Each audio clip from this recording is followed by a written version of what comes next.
Good morning, everybody. This is Gary Matheny here for episode 18 of the Liberty Observatory. On the first episodes, we have been discussing and observing issues relating to liberty, both on the inside, to be free on the inside, and to be free on the outside. So if you're interested in freedom, if you're interested in the pursuit of liberty, please review the prior episodes and subscribe and like or whatever YouTube likes you to do to get more promotion on YouTube.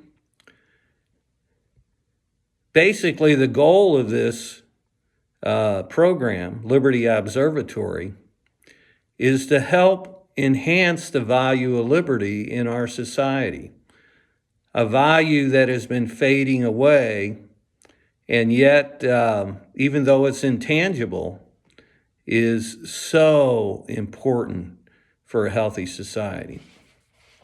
So let's dive into today's episode. It's September 2024, to give you a little bit of a time reference. And the title of today's episode is Moving the Ball Forward. Moving the Ball Forward. And basically, the first thing I want to encourage is do not accept the status quo. The status quo is not acceptable. In fact, there is no status quo. We may believe there's a status quo, that if we make no changes, that if we just stay where we're at, if we stay put, make no changes, that the status quo will be fine. The problem is that everything that's going on around you is not status quo. So if you're happy in the status quo, don't believe that the status quo is going to last indefinitely. Don't accept the status quo, because the enemies of liberty, they're not accepting the status quo. They are going to move forward with their agenda. And the question is, are we going to move forward as freedom-loving people with our agenda? We do have a positive agenda. Just don't stand on the sidelines and boo. Liberty, the pursuit of liberty, is in and of itself a positive agenda. So the natural tendency, if you don't like the way society is going, is just stand on the sidelines and boo the players. That is simply just criticizing without offering a constructive alternative. The pursuit of liberty is a constructive alternative. Let me tell you a little bit about my own development in this area. I was raised in very much a pro-union Democrat household. I remember when I went to college, I majored in economics. I was interested in labor matters, and I really wanted to join OSHA, Occupational Safety and Health Agency. And my vision of being an OSHA agent was to go to the various factories with my tape measure and make sure their aisles were wide enough, stuff like that. And so, by golly, if their aisles weren't wide enough, I was going to make them widen their aisles. Now, I believe in wide enough aisles for safe production. But that's a kind of a power trip to go into a factory with the belief that you can get them to do whatever you want them to do within the rules and regulations of OSHA. Well, fortunately for the public, for manufacturers, I did not do real well on the OSHA or on the federal government examination. because I didn't score high enough to even get an interview. Average pretty much defines my life. So, anyhow, after graduating college in 1976, I did get a job for a couple of years at Division of Family Services, and I was a caseworker.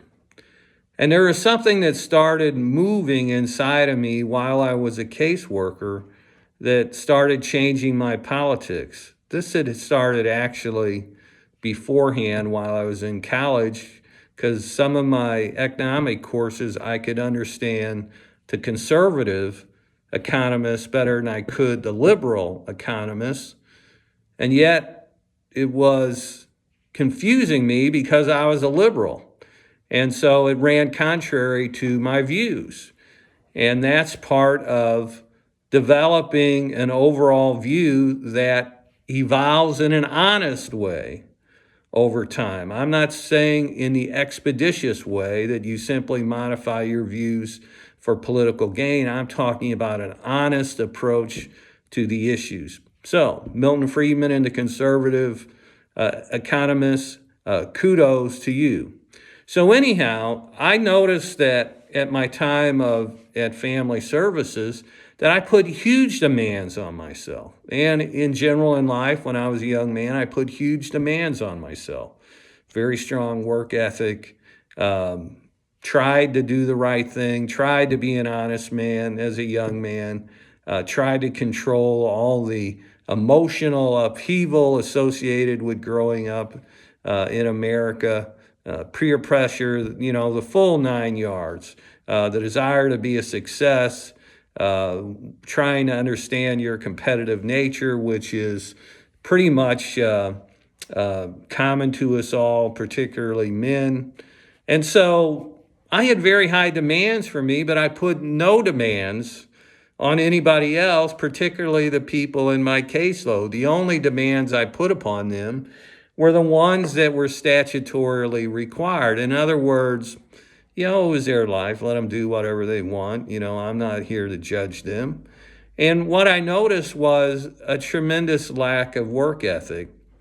And where there was work ethic, there was a lot of effort put into qualifying for benefits. In other words, I would think sometimes, if they worked that hard to get a job and hold a job as they do to get benefits, then, that'd be very productive people, because a lot of these people are smart. A lot of these people can do various jobs in the economy, but for whatever reason, they want to go down the welfare route. So I started kind of like looking at myself as a different type of person than what the typical welfare recipient was. And I wasn't mean-spirited or particularly judgmental towards a welfare recipient. I just looked at different standards. So why was I holding myself up to such high standards and demanding so little from my fellow man? Well, somewhere along the line, I became an insurance claim adjuster. I think that would have been 1979. And I was a field claim adjuster, which meant that I was an outside claim adjuster that was out with the people. I had North St. Louis and East St. Louis as part of my territory. And I was young and strong and was happy to to go out into the nasty of neighborhoods in North St. Louis and East St. Louis. My rule of thumb was go in early and leave early, because once you got there in the afternoon, some of the gangs and assorted malcontents were up and about, and frankly didn't like to see white people in their neighborhood. And so, you learn how to deal with it, and tremendous respect and like for black people in general. But it's like everything else. a few bad apples. And so there's always a few bad apples in every race and culture and ethnicity. So anyhow, my common sense told me to go in early and leave early. So basically, my basic approach to being an insurance claim adjuster was honesty and fairness. Pursue honesty and fairness in relationship with other people, with the claimants of the world, because I believe that there really is something called justice. And justice is when you apply honesty and fairness to a given set of facts in the law. You can arrive at justice. I know it's a nebulous concept and hard to define some way, but if you combine honesty and fairness in relationship with other people, you can find justice. So when I was a claim adjuster, I could have ripped people off. I could have been very, very charming and taken advantage of people. I never did. In fact, I heard a few claim adjusters brag about how they took advantage of people. They would charm them and get the people to settle their claim for a lot less money than what it was really worth. I tried to settle cases for the reasonable range. I tried to be on the lower end of the reasonable range because I did work as an insurance claim adjuster. But I tried to combine honesty and fairness in my relationships with others. So in 1982, I went to law school. And in law school, not only was I learning the law, so to speak, but I was developing concepts as it related to legal history and philosophy, legal dynamics, legal analysis. And so you learn a lot while you're in law school. And so I don't think you should just go to law school just to learn a lot, but I think you should go to law school if you want to be a lawyer. But you learn a lot in law school as far as legal is concerned. I mean, that's what it's designed to do. So then I got a job at a major law firm in downtown St. Louis, and working with other lawyers sent me tremendously up the learning curve, because in law school you learn a lot of theory, you learn a lot of concepts. In practice of law, you learn the practice of law on a day-to-day basis. So working with lawyers helped me a great deal in a larger law firm in a major city. So I went up the learning curve pretty rapidly. And then 1993, I moved to the country down in Farmington, Missouri. And here's where things started really changing as it relates to my pursuit of liberty, because I wound up being a solo practitioner. I think self-employment did more for me to develop my devotion to liberty and my promotion of liberty than perhaps any other event. Because self-employment, you're the boss. The buck stops here. Your name is on the sign out front. And so basically you take a different perspective when you become the employer rather than the employee.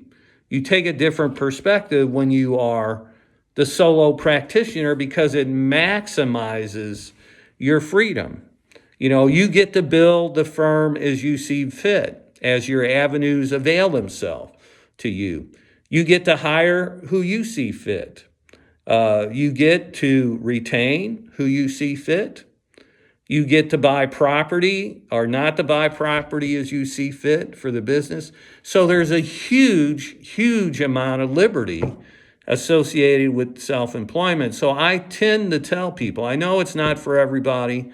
I know it's not possible for everybody.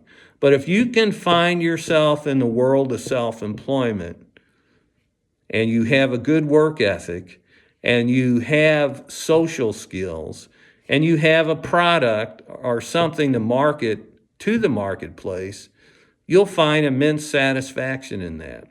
So how did I get there? Without even consciously knowing about it, I was building towards self-employment. I was working my jobs out of college. I decided to go to law school.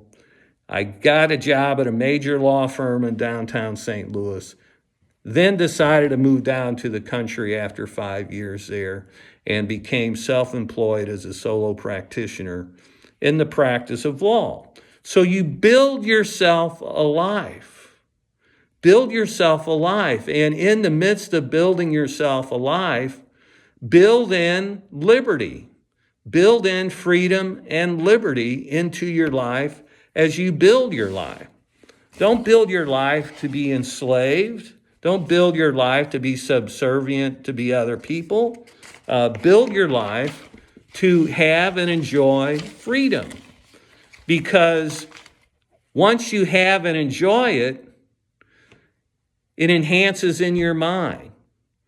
Because we don't see freedom, it's very abstract and intangible. I can't point to it and say, here it is. Like, look at this light over my head. I can point to that and say, here it is. But I can't point to that in a tangible way, meaning freedom, and say, here it is. But I can advocate for freedom and liberty.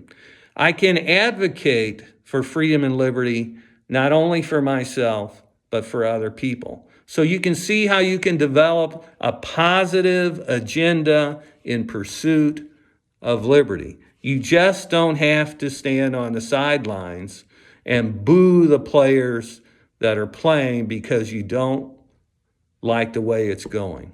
Status quo will not help you. It will indeed hurt you. So recall the words of Sam Adams. They're attributed to him because I never found a direct quote. That basically he wrote his daughters and said something like, our best opportunity for happiness is liberty. Best opportunity for happiness is liberty. So, if liberty affords us the best opportunity for happiness, we should seek it. We should pursue it. We should pursue it not only for us, but it creates the greatest opportunity for happiness for other people. So pursue liberty as a positive agenda in life. So let's talk a little bit about our relationship with others. But we'll first with our relationship with authority. What about our relationship with authority? Well, my view of that is respect, but do not trust. Don't put your trust in authority. They are not necessarily looking out for your best interests. They are not your friend. Recall the words of Ronald Reagan many, many years ago in the 80s, where Ronald Reagan says, the worst thing that can happen to you is have somebody knock on your door and you answer the door and the guy says, I'm from the government and I'm here to help you. And so respect, but distrust.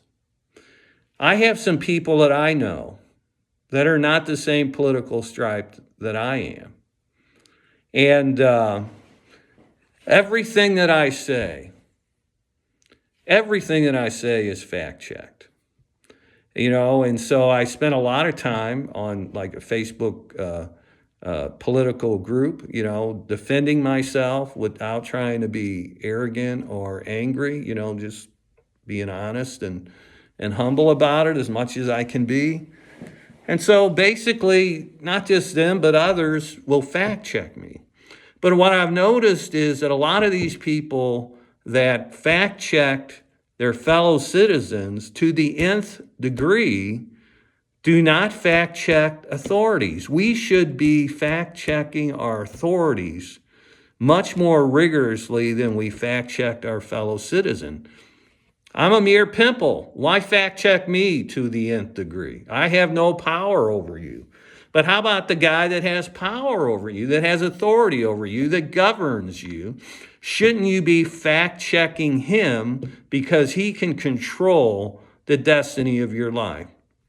I'm just a fellow citizen with no more rights, no less rights than the guy next door. So fact check them. I'll tell you how this can come to light a little bit. Recently, we've had the city of Springfield Springfield, Ohio. We're up to 30,000 immigrants. I think they're Haitian immigrants. Were put in their city with vouchers, and I don't know how much housing's being provided or what. I don't know all that. But basically, there's lots of video from citizen journalists that basically the people are saying our animals are disappearing. Some people are saying cats are being eaten, dogs are being eaten, geese and ducks and whatever. Our animals are gone. And so, the city manager of Springfield, Ohio is interviewed, and he says, we have no evidence that pets are being stolen. And so basically, the language changed a little bit, but everybody wants to fact check the citizens. Well, the citizens aren't right. They're just making racist comments. They're letting their imaginations run wild. Nobody fact checks the city manager, right? We fact check the citizens. So let that be a marker in your mind. If you're one of those people that fact check your fellow citizen to the nth degree, but refuses to fact check your authorities, you're missing the mark. We should be fact checking our authorities to the nth degree. I know they're not perfect. A lot of them are moving forth in good faith. They want to do the right thing. But nevertheless, we deserve the truth. If we're true speakers, shouldn't we also be entitled to be truth hearers that ask our authorities to speak the truth to us rather than just feed us a bunch of baloney, which I think we get a lot of, a bunch of baloney? Listen to what the people say. Pay close attention to what the people say. Keep your ear to the ground. I said one time, I'm more interested in what the people have to say than what the talking heads have to say, what the authorities have to say, the people that appear on television, the elite that tell us what's important and what's right and what's wrong and what we should be doing with our life, etc. and etc. That's less important than what the people had to say. So listen to what the people have to say. Listen to citizen journalists. Citizen journalists are probably your best journalists today because they go around with a microphone and a video and they interview people. They talk to people. They follow people around. Thanks to citizen journalists, we know a little bit more about what really happened on January 6th. It was more like a protest than an insurrection. Maybe you could use the word riot, maybe not. But I choose to call it a protest, but I certainly do not call it an insurrection. It's not an insurrection when nobody shows up with weapons. And so, or with weapons. So basically, listen to your citizen journalists. They don't have a skin in the game. They're just out there talking to people and getting their reaction. That is listening to what the people have to say. Let me give you an example of this. The Ray Epps interview by 60 Minutes. Ray Epps was there on January 6th. He encouraged a lot of things that happened there. And only belatedly did he get a charge to which he got probation for. And probably the only reason the charges were made against him is that people were saying, what about Ray Epps? He was one of the leaders. He was encouraging everybody to go inside the Capitol. So anyhow, he does an interview on 60 Minutes.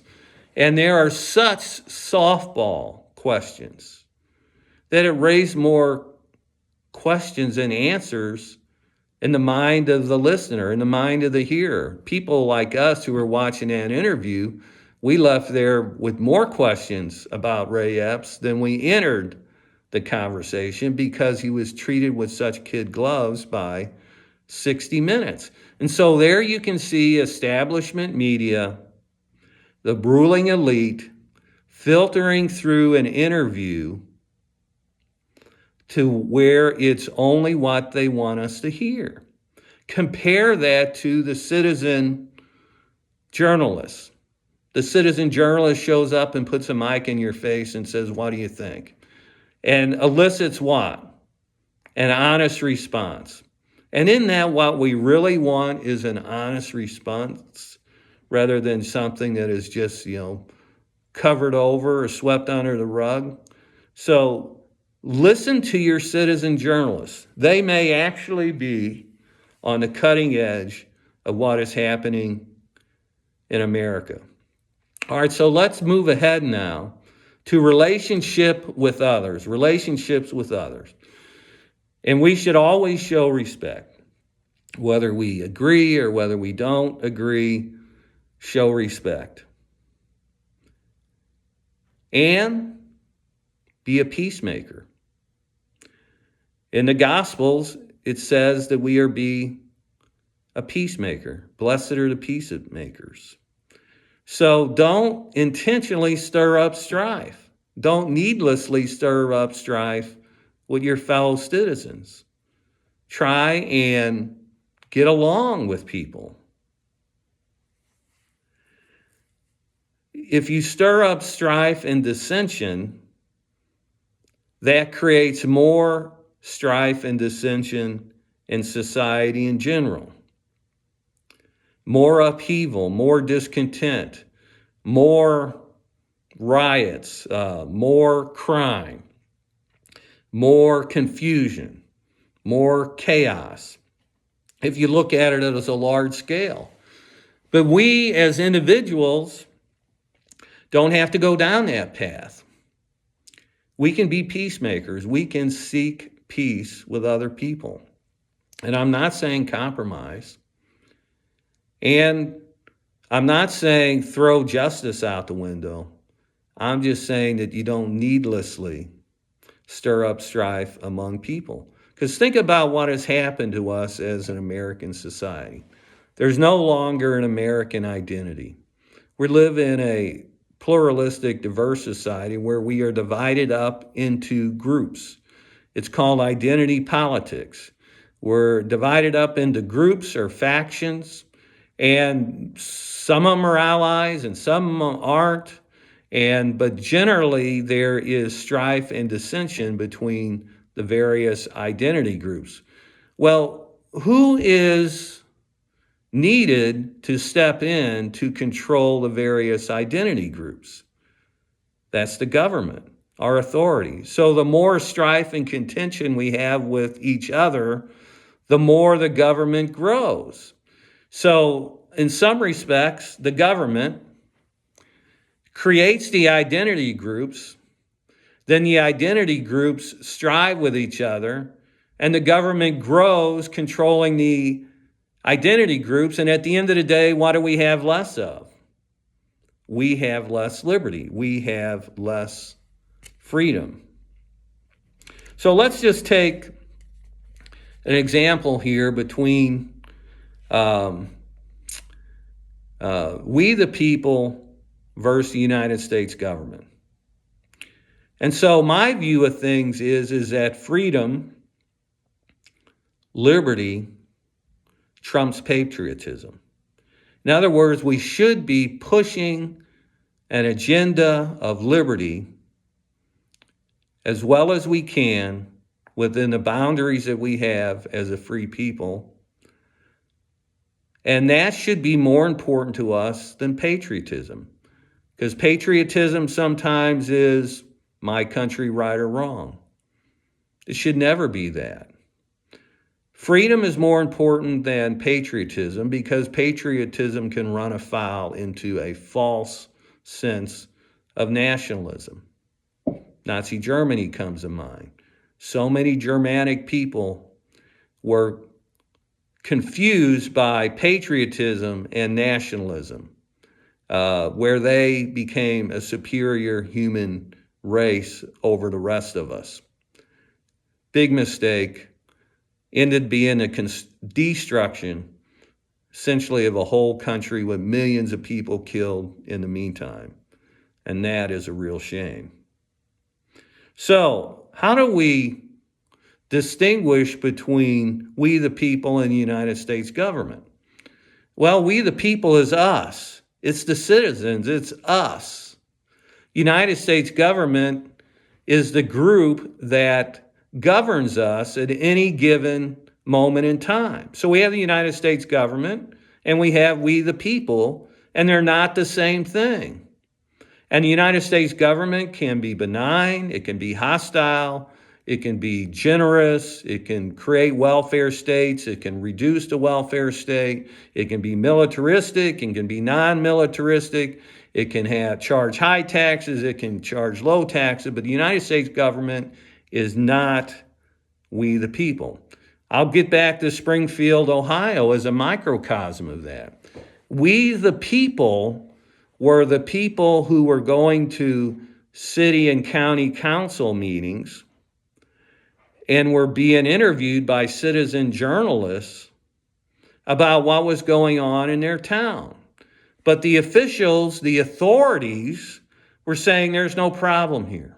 There's no problem here. I believe the citizens. I believe the people, because I identify with we the people and not the governing authorities, because you can't really trust them. Another thing to keep in mind, God and freedom are friends. God is not antagonistic to freedom. In fact, he's a friend of freedom.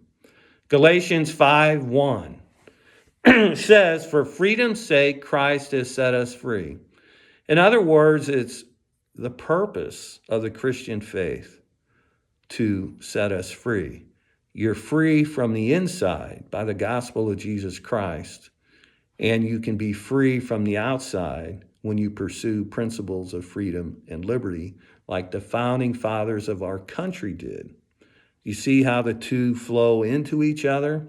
So, dear friend, learn to live a strong and independent life. Build freedom into your life.